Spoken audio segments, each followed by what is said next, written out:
Welcome everyone to the regular council meeting for Wednesday, March 20th, 2024, and welcome to Councillor Blacklock online and our delegation.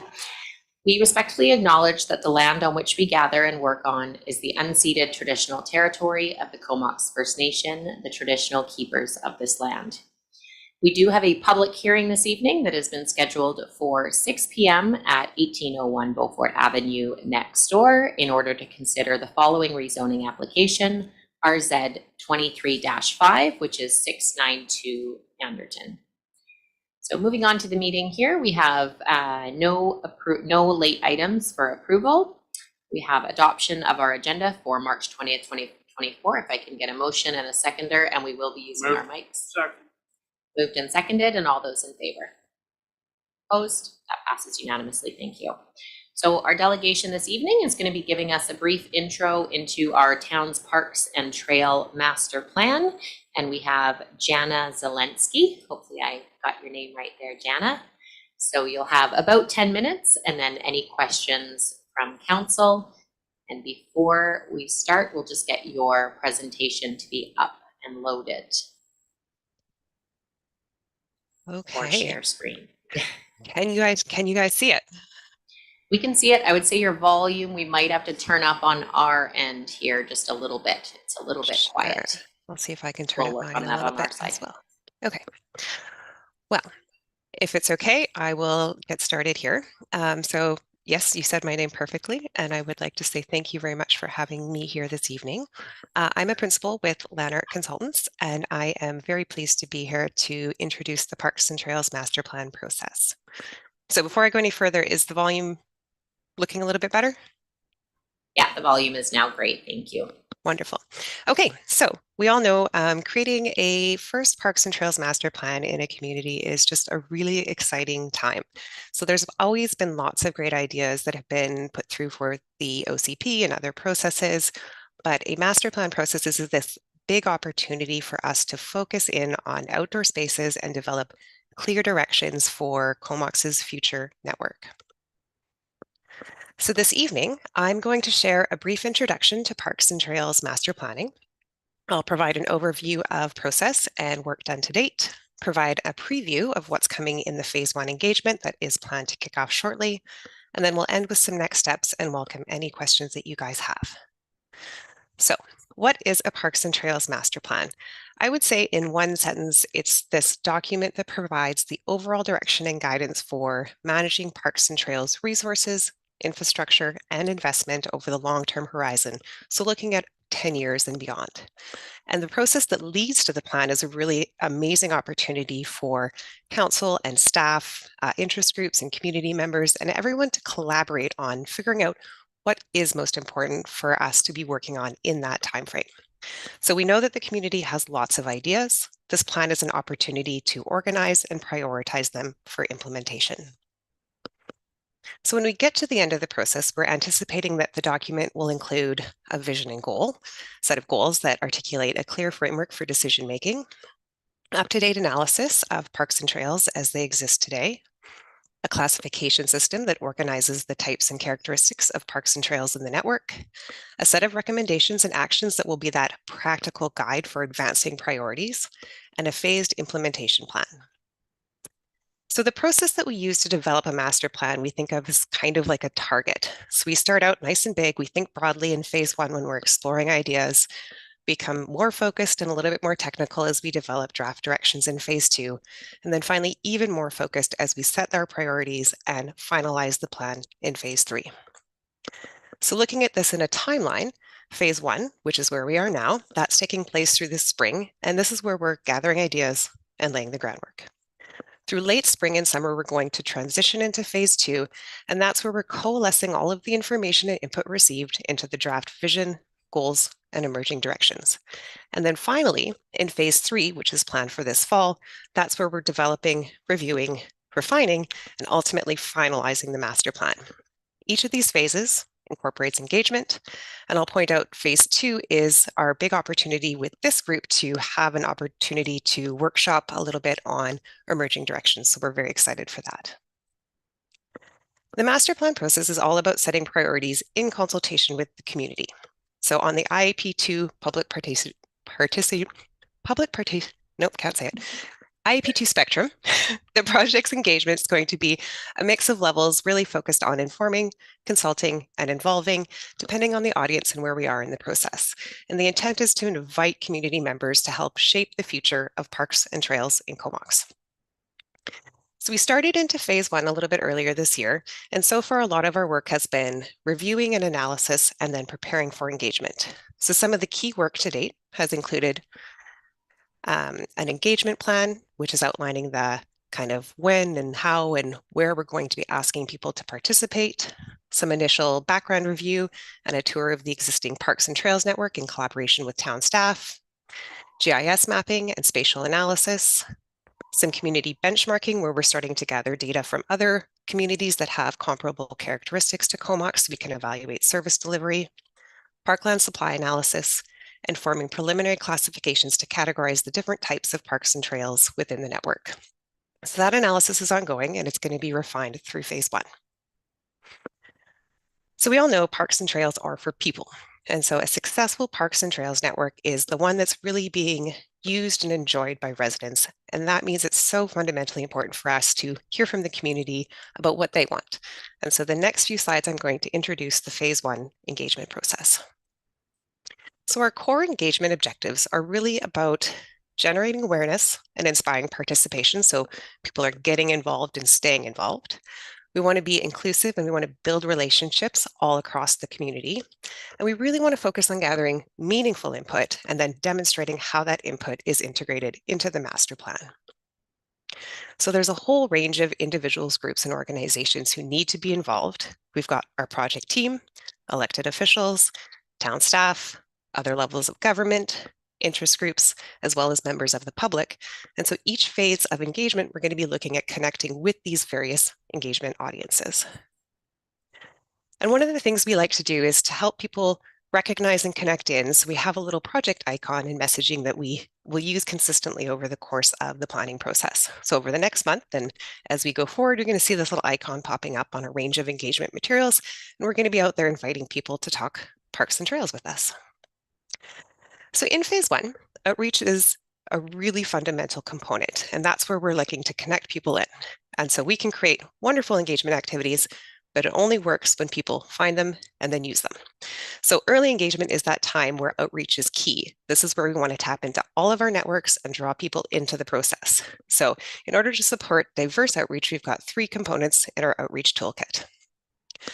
The first are our digital tools. So we all know these are fantastic ways to get out there pretty broadly. And during the process, we're going to be visible on the city's website. And we're also going to be leveraging the Engage Comox Valley CA platform that has opportunities for interactive online engagement.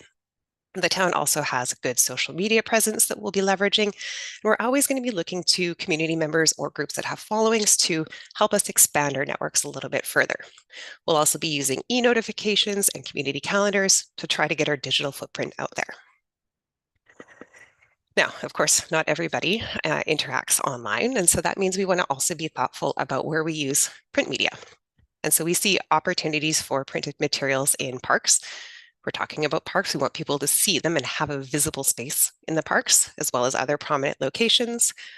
Looking at a project card mail out to bring notice to people at home, using newspaper ads, and looking for some fun elements like stickers or small giveaways that encourage participation. And then finally, and sometimes the most important component is the people and word of mouth component.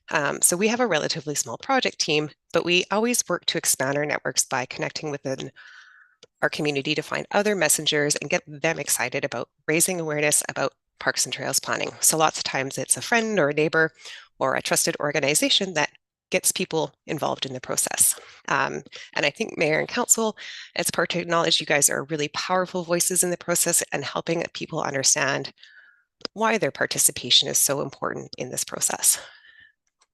So once we've got people's attention, what are we going to ask them about? In the first phase, we're going to be focused about seeking input on vision and goals, so the big picture stuff, and make sure we can draft initial vision and goals that speak to the community, how people are using parks and trails today, so where they're going, what they're doing, what they're experiencing when they're there. level of satisfaction with the various aspects of the current parks network so we can understand what's working well and where there might be some improvements needed. Looking for insights on where there might be some untapped opportunities or places where challenges exist. And most importantly, the ideas for the future. What do people see in Comox's parks and trails over the next decade? And we've got 5 key tools that we're going to be leveraging in phase 1 to collect this input. So we have scheduled a drop-in Parks and Trails Community Open House on Thursday, April 11th between 4:30 and 6:30. That's going to be at the Stair Senior Center, and that's open to everyone who has an idea, wants to drop by and have a great conversation. We're also going to be doing a series of pop-up events in key locations throughout the month of April, so we want to catch people where they are, out and about. We're going to be hosting a series of interest group meetings and inviting participation from identified organizations within the town of Comox. We have a community questionnaire that's going to be used to collect ideas and feedback. We'll do that online and on paper, and that's going to be open between March 28th and April 28th. And we'll be using the online collaborative mapping tools to ask people to share locations where they have ideas. So I'll conclude here in a moment just with our upcoming next steps. Our official launch for phase 1 is anticipated for March 22nd, and we're going to be open until April 28th. So we've got a good month to be having conversations with the community. We're going to be hosting our engagement events throughout the month of April. That includes our interest group meetings, our community open house, as well as our pop-up events. And then in May, that's where we're going to be working to coalesce all of this information and look out to find our emerging directions. So June 12th is the date that's scheduled for the phase 2 council workshop, and that's our opportunity to review input to date and discuss emerging directions together. And that'll bring us into July, which is where we're going to be working towards our second round of community engagement, where we can bring those emerging directions back to the community for their review and feedback. So I'll stop with a thank you for your time today. And I just wanted to reiterate that we're very excited to be launching into this process. We know there's lots of work to be done, but we think it's going to be a really fun opportunity to explore with the community the future of parks and trails in Comox. Thanks. Thank you very much for overview on the process for that Trails and Parks Master Plan, Jana. I'll just look for any questions from council. We have Councillor Swift and then Councillor Grant. Thank you. Thank you. I'm just wondering, are you hoping to get input from citizens across the valley, or are you hoping to limit it to Comox? And I also then have a suggestion. Okay, I'll do my best to answer the question. So through the chair, the focus are on Comox residents. So this is a plan specifically focused on Comox's parks and trails. When we do our surveys, we typically do ask people for their locations of where they're from, so we can understand if we are getting input outside the community and get a sense of what that input looks like. We acknowledge that Comox is a unique community in that it's connected to other municipal areas, and so we want to make sure that we're thinking about how that relationship should be going forward. Thank you. And if I could just follow up with a suggestion, I don't know if you're aware that there's a big Easter event happening at the Philbert Park on March 30th. And that would be an amazing opportunity to engage with people. There were about 500 people that went through the park on that day last year. So I don't know if you've had any conversations with Philbert, but if you had an opportunity to staff it, you might want to set up a booth and get the word out. Great. Thank you for that. Councillor Grant, then we'll go to Councillor Blacklock online. Yeah, thank you. Along the same lines, I was just wondering about some of our connections with the regional district in Courtenay, where, you know, there's certain areas where we have trails or parks, and they would make a really good natural fit with the RD or the city of Courtenay and some of their parks. And if we're going to be communicating with them, just to make sure that we're continuing to have some good connections on some of those. Yeah, I think that's a really good point, and that is the intent. They are organizations on our stakeholder list that will definitely be reaching out and understanding both what they're working on and sharing the information that we're working on throughout the process. Thanks. Thank you for that. Councillor Blacklock online there? Can you guys hear me? Yes, we can. Okay, great. Jana, thank you for the presentation. I think this is going to be an exciting process and a first chance for some of us first-time counselors to hear from the community about our parks. Can you let me know the last 3 communities you worked with in your consulting group on a parks master plan? Sure. So we're actually very excited to currently be working with the Comox Valley Regional District on the regional parks and trails plan. So that's happening right now. So we have a pretty good context about what's happening in the region. We recently completed City of Colwood's Park Master Plan, and I am just wrapping up City of West Kelowna's Parks and Recreational Trails Master Plans. Well, that's a pretty good comp group for us, isn't it? You got we love our mid-sized communities. Just riffing off Councillor Swift, if you're looking for pop-up event locations, at least 3 times a week, I go for lunch at the Comox Center Mall concourse to the Soup Shack. And that is a very bustling and happening place and a great place to collect community feedback. Excellent. Thank you. Some very grassroots information collecting, but it is a busy spot during lunch hour. We have Councillor Kerr, and then Councillor Kerr. Thanks for the presentation. Just a suggestion in light of Councillor Swift's suggestion. I believe St. Peter's Church is hosting an Earth Day event on April 22nd. That might also be a captive audience for this kind of outreach, and I believe the town is planning to have some presence there. So just a thought. Also, a suggestion maybe having the QR code on the printed material that links directly to the Comox Valley Engage platform, which I'm really excited that we're going to be using for this. Quick question, I guess this might be best for staff. Just again, parallel nature of this OCP, the Climate Change Action Plan. Will there be some dovetailing of this work, like collaboration or overlap? Because I see how they might fit together.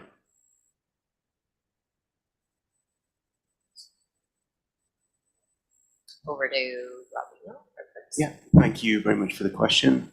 Yes, absolutely, there'll be overlap. And we'll be referring to those documents.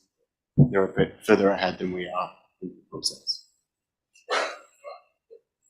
Thanks. Just out of curiosity, has Comox done a Parks and Trails master plan in past? And if that's kind of like a foundation document, what year that would have been done? But I'm not sure if it has been done. So just more out of curiosity, and that may be a staff question, Jenna. No, we haven't done Parks master plan or Trails master plan because we exist. Okay, that's why I haven't seen it or heard of it. That makes sense. And just a follow-up, not related question: would things like active recreation, possibly like where our disc golf currently is, or where like something like a pump track could go, does active recreation kind of fall into this, or is much more playgrounds, parks, trails, with that hard green type park? Yeah, I think where we characterize parks and trails master plans is all outdoor spaces. And so that includes the active spaces like fields or active sport components, as well as the more recreational components. Okay, beautiful. I know that's a real interest to the community, so it's good to know that will be part if we get that question. We have a question from Councillor Mayor. Thank you. Nice to see you again. I think we had a really good chat at the Regional Parks and Trails open house. So I think we're very fortunate to have you working on both pieces. I'm actually just building on Mayor Minion's question there about maybe about defining scope, and we may have talked about this actually previously. So in addition to the active recreation, is typically the non-recreational use and more on the conservation or restoration side typically included in plans like this? I would say that a big part of this is listening to what the community tells us. And so we have some communities, I mentioned I'm currently working with West Kelowna, and they actually place a very heavy emphasis on natural areas and places where people don't go as part of the park system. So part of the visioning process that we go through early is understanding where residents and the community and how how it all fits together. So I think we're very open to both places to enjoy and places to protect as part of the process, and we'd like to see where the community takes us as we go forward. Thank you. Is kind of identifying future potential lands for acquisition typically part of a plan like this as well? That is an excellent question. We all know we all know there's sensitivities when we're identifying lands and stuff like that. And so we often have and receive input from the community about their ideas for future locations. And what we do is work with our plans and our staff team to figure out how to share that information and what can be shared without putting anybody's interests at risk. So yes, we're definitely listening, and we'll be working with the team to figure out how best to share that in the plan. Thank you. Thanks for some great questions. Any other questions from council for Jenna while we have her? Okay, that looks great. Thank you again for the presentation. And we've noted some of those dates coming up, April 11th for the open house and June 12th engagement back with council. So thank you very much for your presentation. Thank you. And thanks for all your wonderful suggestions. Bye now. Okay, moving on, we have adoption of the regular council meeting minutes for the meeting on March 6th, 2024 for adoption. Second. Moved and seconded. Any questions or comments? All those in favor? Opposed? And that passes unanimously. Thank you. We have our strategic planning committee meeting minutes for Wednesday, March 13th, 2024 to be received. Second. Moved and seconded. Any questions or comments on the strategic planning committee meeting minutes? All those in favor? Opposed? That passes unanimously. Thank you. For the consent agenda, we just have the one item A there, so I'll get a motion to receive. Moved and seconded. All those in favor of receiving? That passes. And are there any items that anyone would like to pull for discussion? Okay, so we're moving on to page 14 of the agenda for unfinished business. We have zoning amendment bylaw number 1850.42 for 468 Pritchard Road. And we have a staff recommendation there that the bylaw be given first reading if I have a mover or an alternate. Moved and seconded. Any questions or comments on that recommendation? And this is on 468 Pritchard Road, corner of Elm Place. Councillor Grant. Yeah, I'm just wondering, I've looked at this a couple of times, and then we got that letter from, I forget what the address of the complex was, but regarding the parking.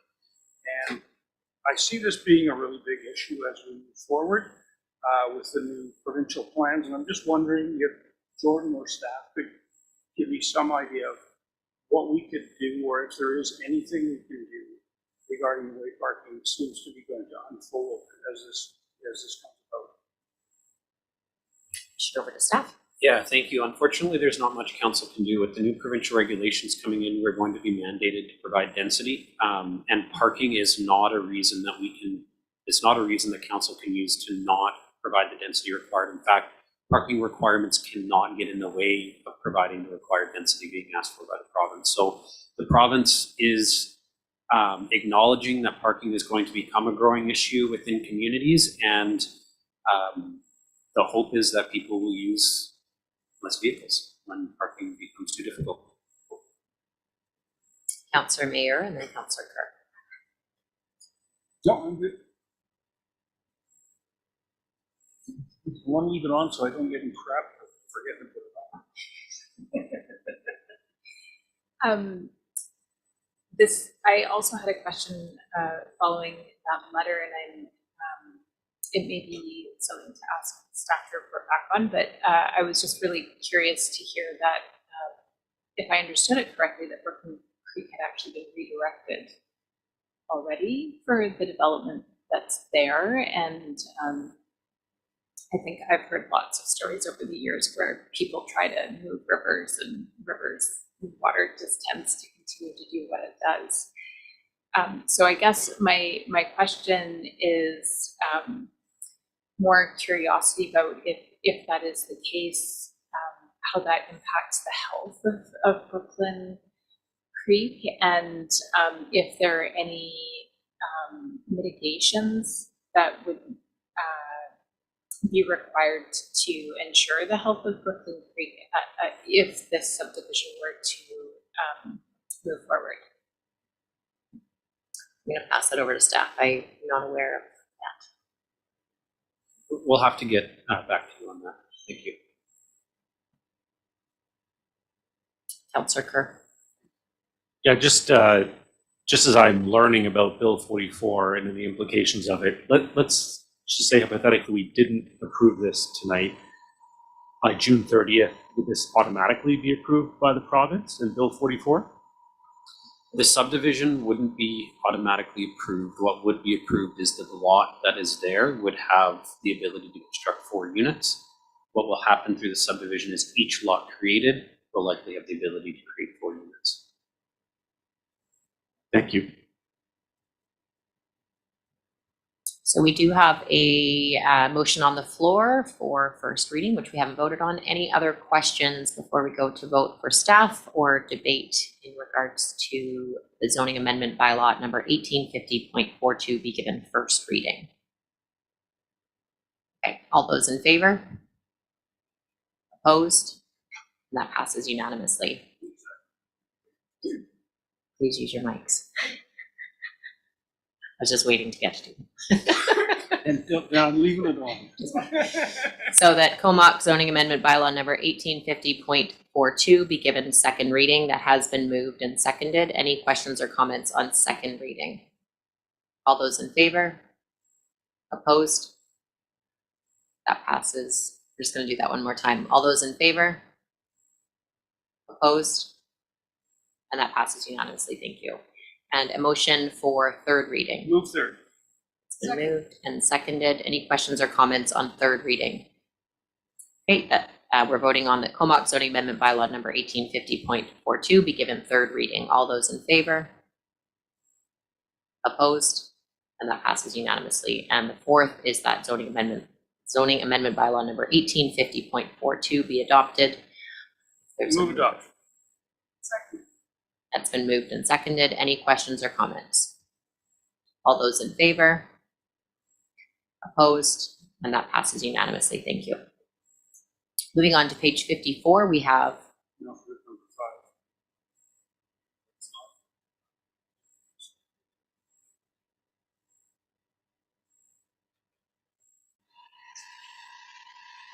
5. one moment.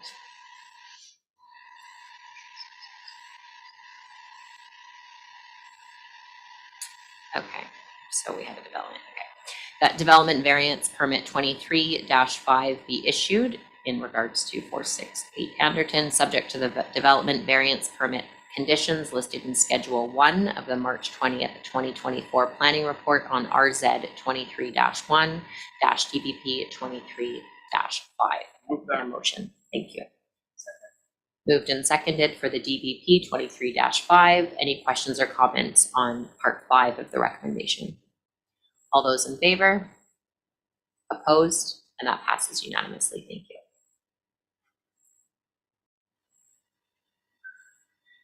Okay, so now we're on to page 54 for Make Back Road Safe, February 7th, 2024 delegation. We need a mover and a seconder or discussion on that a report on potential traffic changes to Back Road be submitted to council in May after the City of Courtney Council has received a staff report on the same issue. Move. Moved and a seconder. Second. Any questions or comments on that report coming in May? All those in favor? Opposed? That passes unanimously. Thank you. Moving on to page 66, we have the Comox Nautical Days Festival Committee Terms of Reference.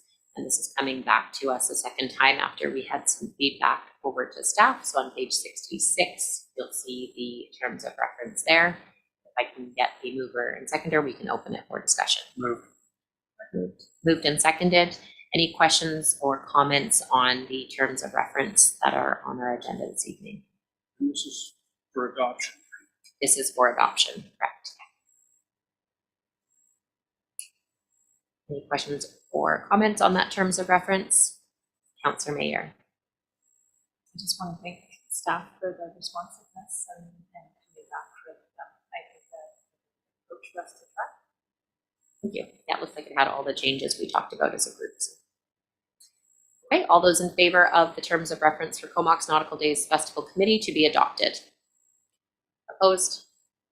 And that passes unanimously. Thank you.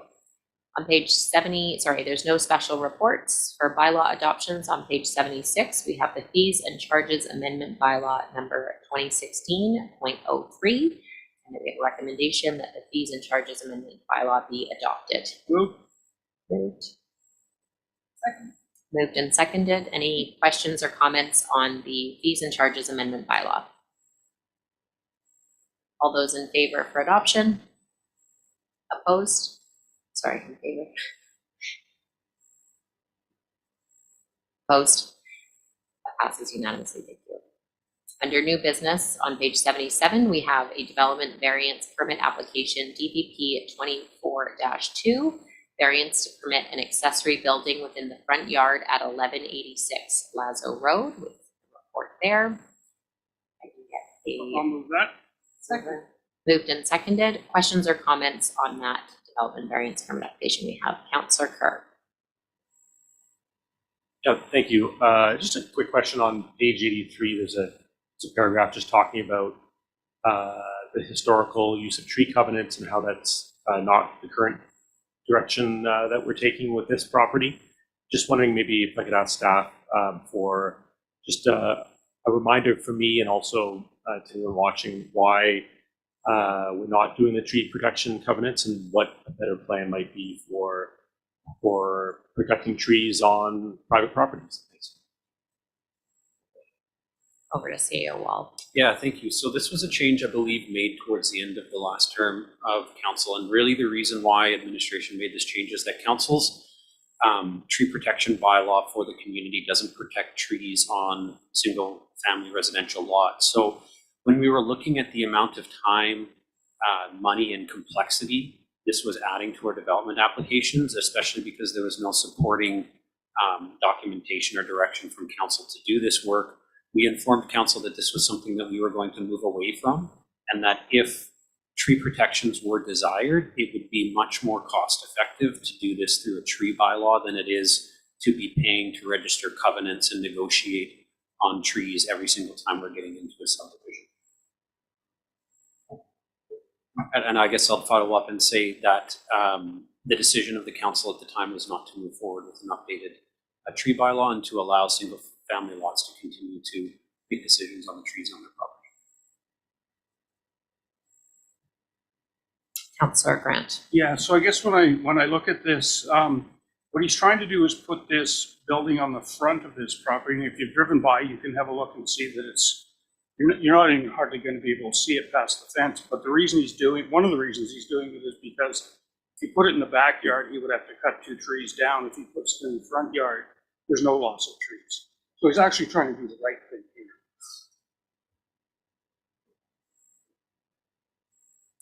Councillor Mayer. Sorry, I'm trying to find the exact line, but I'm mostly curious about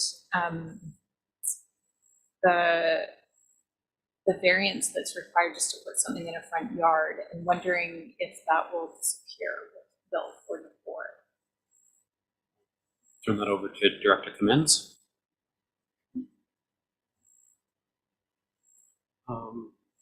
I would say it's not a requirement. Typically, accessory buildings such as sheds, carports are subject to front setbacks. That's the streetscape and street orientation. That will not necessarily apply to council wishes that have those in front yard. That's the use that with MVP that is something that we're actively considering. Maybe I could just follow up on that. When you say, Marvin, that we're actively considering it, is with the changes coming in and us having to provide or allow for 4 units per lot, are we going to be required to allow coach houses in the front? 4 units on a parcel. And there are a number of different forms and options available. One of the things that will be two types of development. One is when you're dealing with redevelopment. Like let's say there's a single family house that's at the end of its lifespan, and then somebody's going to create a new development. Well, that's the other one is densification. One of the things that communities are considering is having two types of backyard. There's sufficient front yard space. Just one quick piece of information for council. On those properties, we were supposed to have from the province the template zones already. We don't have them. We have to have these adopted by end of June. And from the last thing we heard, we might not have the information from the province until September. So interesting timelines. So what I'm getting at, I guess, is wondering if we will need to continue to have people go through this additional step of approvals if they're wanting to have front yard coach houses in the future. And there's a second connection with which has to do with our urban food bylaw. I can't remember the name of it, but it currently also limits accessory buildings such as greenhouses in the front yard. And just thinking about as people put more units on a lot, it will become more difficult to comply with specifics like that. And so I'm wondering if it's something we want to address, or if we're expecting that people come to council asking for exceptions every time. It sounds like we're going to be considering whether or not to make a staff recommendation, whether to allow coach houses coming into the front. Ultimately, that'll be a council decision on what you want to do there. And then accessory buildings in the front yard would as well be a decision by council.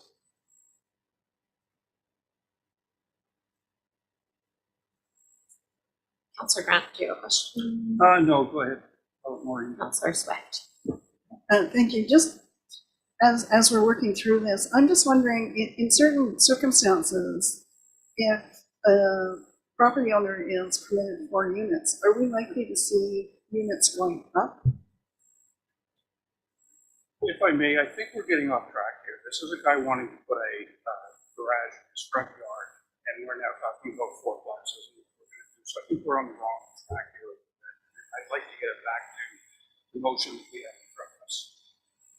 We'll just go back at the last meeting. I believe one of the things we'll be setting is the height restriction of what's to come, so that will come at a future meeting for sure.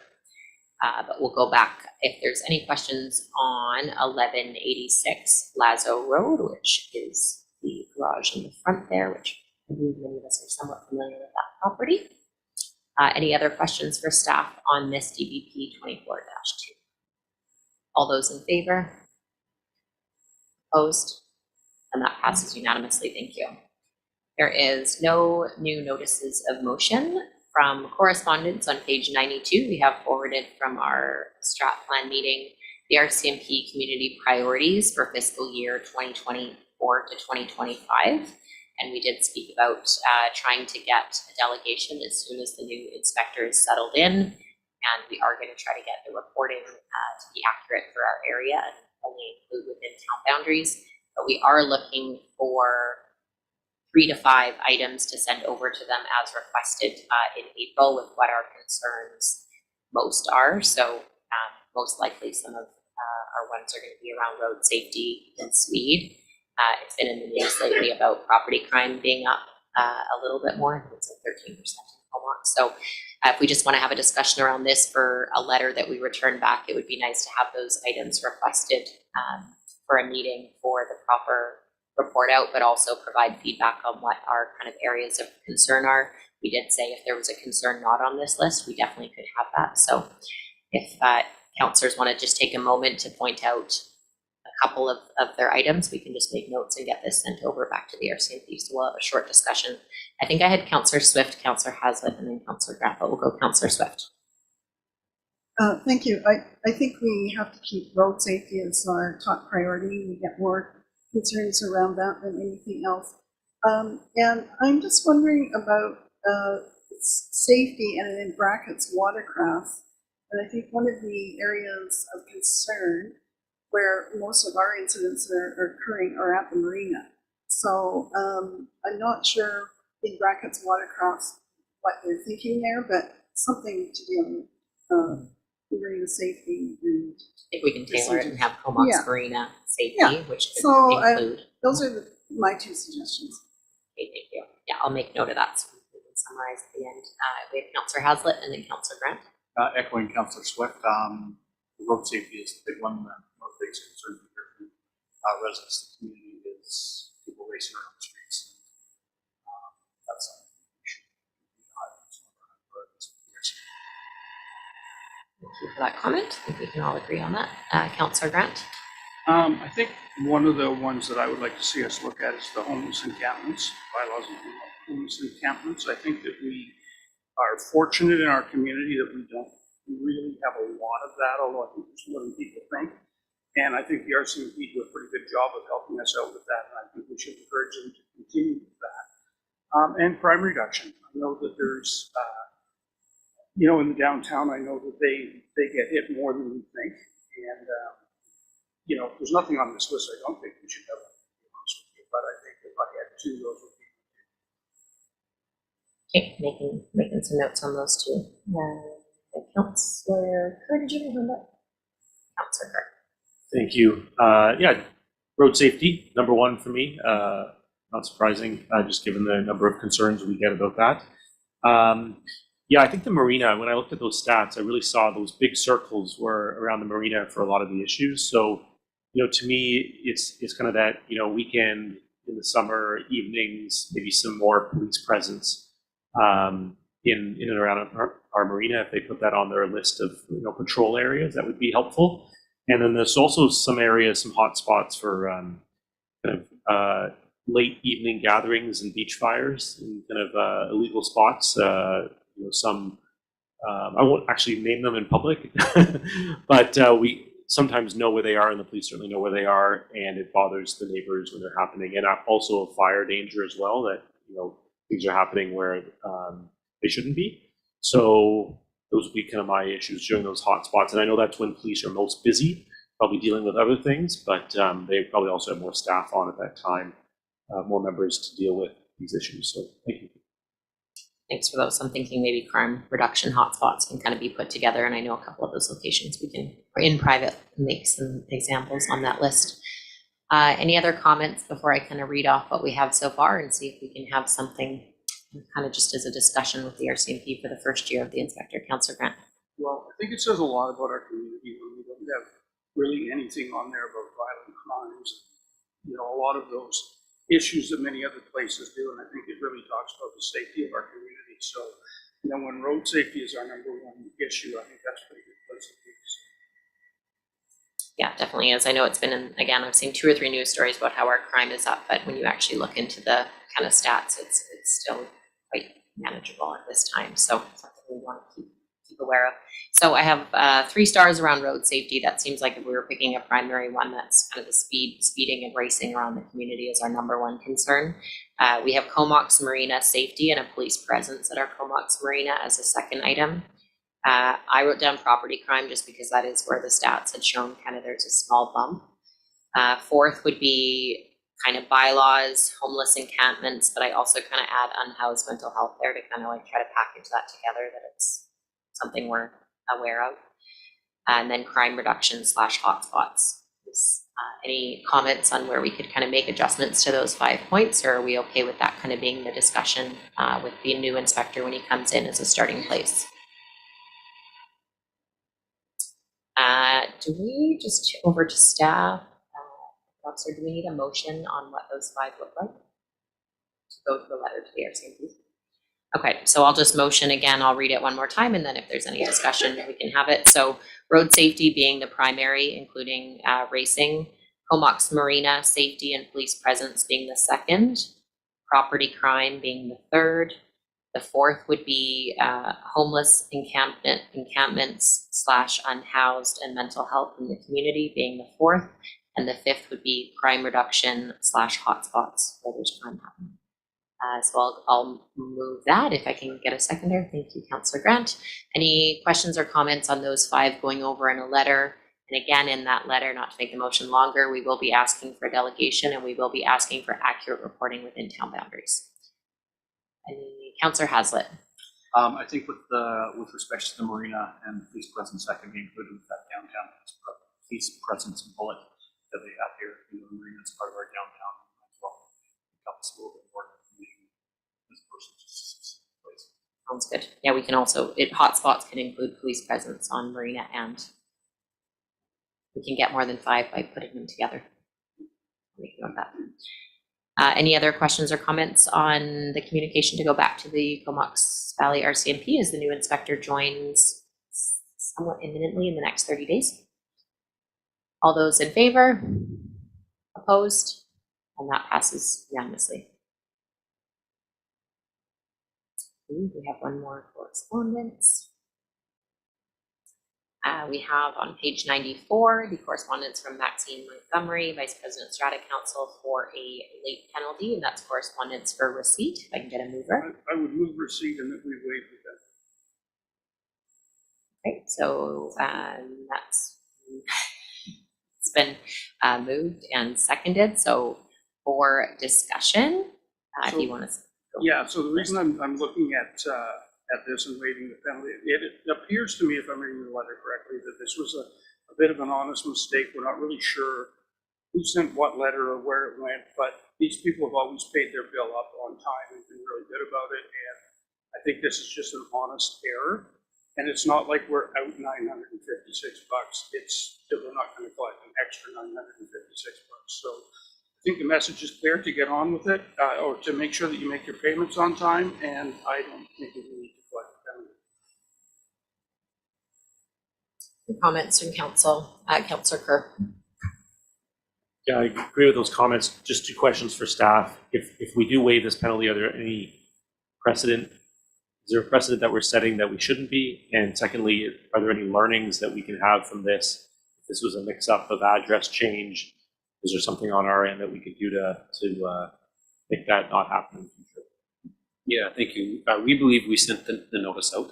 And if there was an issue in receiving it, it wasn't an issue with the town. I would caution council in making your decision that anybody who doesn't pay can always write in and just say they didn't get their notice. You don't have any precedent set that you're going to be held to, but generally we don't issue these sort of exemptions or waivers for exactly that reason. Is there's nothing stopping anybody from saying they just didn't get their letter. Thanks for that clarification. Yeah, I think in general, we've been very strict, that being normally with property taxes, but I think with utility bills too, it's been very rare that for a homeowner we would waive in any circumstance. So it appears to be possibly a property management error, and I would want to know if they had tried to get the money back from the property management or wherever the letter went. So I would vote against covering the late payment without more information on that. Other questions or comments around, Councillor Blacklock online. Yeah, I'm glad you said that, Nicole, because at the risk of alienating the 45 unit owners in that building, we're talking about a charge of $955, which per unit is $21. And I understand how these things happen, but part of learning lessons is getting a slap on the wrist. And I agree with you that this should be pursued with the property manager, perhaps a discount on your next bill with the property manager. I don't know enough about it really to feel confident voting either way, but my head tells me that this is not an unreasonable fine for this sort of thing. And if you start waiving fines for just failure to get the letter, then you open up a Pandora's box. So I'm going to vote against waiving the fee. Okay, other comments from around the table before we vote on waiver? Councillor Swift. Thank you. I'm comfortable with waiving the fee this time. We've never had this happen before, and I understand our CAO's comment that we could start having people not receiving their bills, but I really do think this was an honest mistake this time. I wouldn't mind delaying and asking if they had approached the property management company for reimbursement. It wasn't clear to me in the letter whether they have already tried that or not. I don't think we know that as of right now. Over to, can I go to CAO Wall through to staff? It looks like we may have more information. Yes, I believe the letter does state that in the, I'm just looking for the exact wording.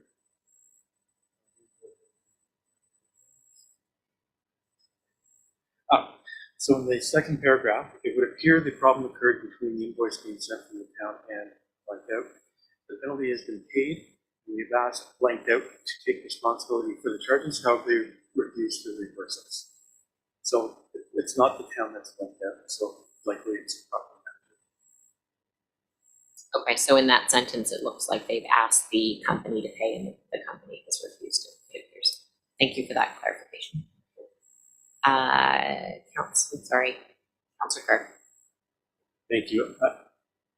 This is, I mean, from that paragraph and even below, it infers that the error was on behalf of the property management company, not the town. So I don't know why we would be waiving this fee. Initially, yeah, honest mistakes happen, and if it was an error, sure, but on behalf of the town. But I don't think that the town is responsible for this. So I think I would like some more information. I would prefer not to vote one way or the other on this personally, because I don't have enough information to know who is really responsible. I also wonder, if the first letter is sent, do we send a second letter before we incur the fee, or we levy the fee? Or do we just send the one letter in case it is lost in the mail? So Okay, the first one is there's a motion on the floor, so you can vote against the motion on the floor and then the potential for another motion, but we'll vote on it unless some other information gets done. But I will go over to staff with the question on, is it a 2-letter system or is it 1 letter you miss and then the penalty occurs? It's my understanding that the penalty is, the letter advising the penalty is the second notice, but staff can come back with a report at a future meeting if requested. Okay, thanks for that information. Personally, I don't need more information to make a decision, but other people can choose to relook and have a motion after. So the motion on the floor is that the penalty for this strata council due to what appears to be a property management issue be waived. Do you have another comment? Are you ready to vote? Okay. All those in favor? Opposed? And that is defeated. So at this time, we would be not waiving the late payment penalty. Are there any other motions that would be a follow-up motion to that? Councillor Kerr. a simple motion just for maybe staff to provide us with a report with more information on what actually transpired here, whether it's based on time or just the sequence of events that led to this error happening. And then perhaps that would allow me to vote on this motion again in the future if it is the town's responsibility. If it's the property manager's responsibility, then I don't feel that the town should be paying the penalty. So Okay. motion for a staff report for more info. Okay, is there any seconder? Okay, that's been seconded. And questions and comments on a motion for a staff report on the occurrence behind this specific situation? Councillor Mayer. Yeah, I'm supportive of the motion. I don't want to make a mountain out of a molehill at all, but I do, I wonder if it's worth, I would like to hear from staff if it would be worth sending like a follow-up notice before the bill, or if this is such a rare occurrence that would be an expensive and unnecessary additional layer of administration. So if that could just be included in the report, I appreciate that additional information. Thanks. Just going to make a note that we're going to be taking a break in about 2 minutes to go over to our public hearing, but hopefully we'll be able to get through this one item. Other questions or comments on the motion for a staff report? I'll just say I'm going to vote against. I think if there's any questions to do with the whole process in general, I think that can happen as a secondary conversation, but to have a staff report for a $20 per unit, I just think is slightly not the best approach to go, and yet having a conversation to understand for anyone who would like to is probably a good way, but I'm weary of having a staff report for this specific address with the dollar value attached to it. Councillor Blacklock. Those of you who know me well know I have a degree in financial accounting and spent the first 3 years of my life in a CA firm, my working life. We had a saying for items like this, and it was called immaterial, no further work done. Thank you. It's $21 per unit, guys. Let's go. Okay. The motion on the floor is to get a staff report on the process, just to understand if there maybe should be a more comprehensive process, likely for other items as well, which I do understand the intent of that. So all those in favor of having a staff report on the process of this late penalty that went out for 1700 Balmoral. All those in favor? Opposed? And that's defeated. So at this point, it'll be left, but I do encourage anyone to speak with staff about the process, which would be likely a valuable conversation to be had. So I'm going to zoom through this. We have no late items, no reports from members of council, no media questions, any public questions that are under 1 to 2 minutes. 5 seconds. Yeah, I would just, on the police, when we get to speak to the new commissioner, Yes. I would like to see the police out and walking about. Because normally we only see police as they're screaming by in an armored thing. And when I So was not at the just when war- there's an issue. Pardon? Not just when there's an issue, you want to see presence in a general community Yeah, sense. when we were at that first responders hockey game, there was, I don't know how many Mounties in there, and you know, all different shapes and sizes, and you don't get to see them otherwise, and unless you're looking through the window at them with a speeding ticket or something. If we just say that, see them in a coffee shop now and I will pass that along in the police presence comments. I think the same. We always think something bad's happening if we see them. I will get, there's no resolutions to go in camera, nothing to rise and report. So I will move adjournment. Just checking with a nod from council. Is everyone okay not having the reports from council and having a discussion offline instead of coming back into the meeting?